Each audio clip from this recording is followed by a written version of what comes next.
Assalamualaikum warahmatullahi wabarakatuh. Saya Safindri Alvinurulita dari Program Studi Bimbingan dan Konseling Islam semester 6. Di sini saya akan memaparkan materi saya mengenai bimbingan toharoh bagi orang yang sedang sakit. Nah, sebelumnya kita masuk dulu ke pengertian toharoh. Toharoh menurut Kamus Besar Bahasa Indonesia artinya suci, bersih atau kesucian badan yang ditentukan bagi orang yang hendak beribadah. Nah, toharoh menurut bahasa Arab yang berarti bersih atau suci. Sedangkan menurut istilah, toharoh adalah membersihkan diri, pakaian, dan tempat dari najis dan hadas. Sehingga seseorang diperbolehkan beribadah yang ditentukan harus dalam keadaan suci.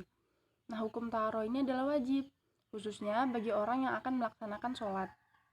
Bersih dari najis dan menghilangkannya merupakan suatu kewajiban bagi yang tahu akan hukum dan mampu melaksanakannya. Nah, hikmah toharoh yaitu yang pertama, bersuci merupakan bentuk pengakuan Islam terhadap fitrah manusia. Kemudian yang kedua, menjaga kemuliaan dan wibawa umat Islam. Kemudian yang ketiga, menjaga kesehatan, dan yang terakhir, menyiapkan diri dengan kondisi terbaik saat menghadap Allah Subhanahu wa Ta'ala. Nah, berikut ini ada tata cara bagi orang yang sedang sakit. Tata cara bersuci bagi orang yang sedang sakit.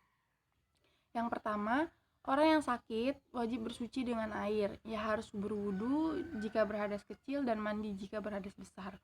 Nah, jika tidak bisa bersuci dengan air karena ada halangan atau takut sakitnya bertambah atau khawatir memperlambat kesembuhannya, maka ia diperbolehkan bertayamum.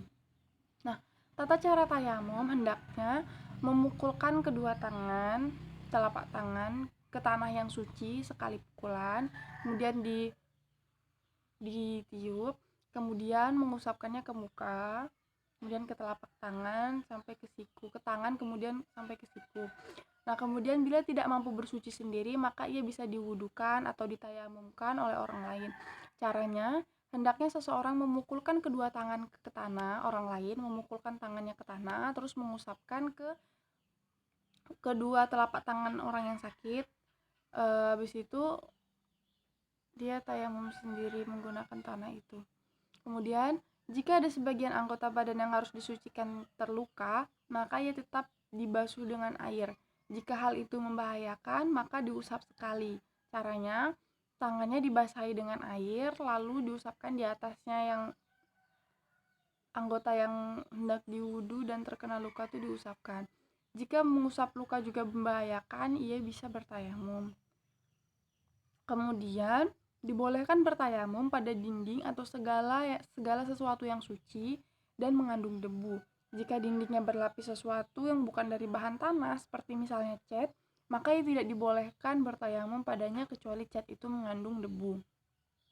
Nah, jika tidak mungkin bertayamum di atas tanah atau dinding tempat yang lain yang mengandung debu, maka ia tidak mengapa menaruh tangan pada bejana atau sapu tangan lalu bertayamum darinya.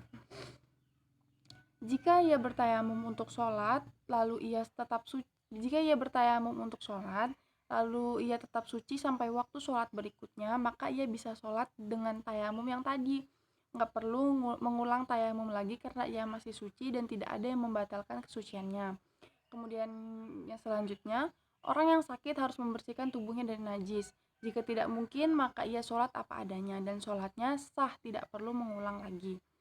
Nah, orang yang sakit wajib sholat dengan pakaian yang suci. Jika pakaiannya terkena najis, ia harus mencucinya atau menggantinya dengan pakaian yang baru, yang suci.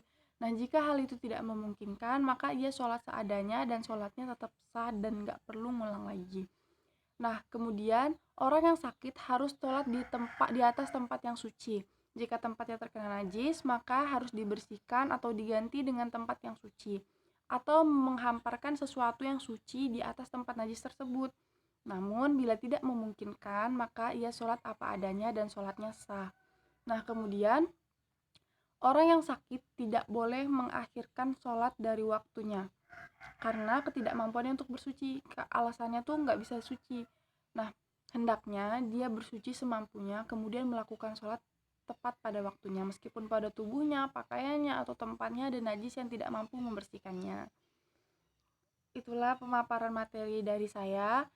Apabila ada kekurangan saya mohon maaf. Saya akhiri. Wassalamualaikum warahmatullahi wabarakatuh.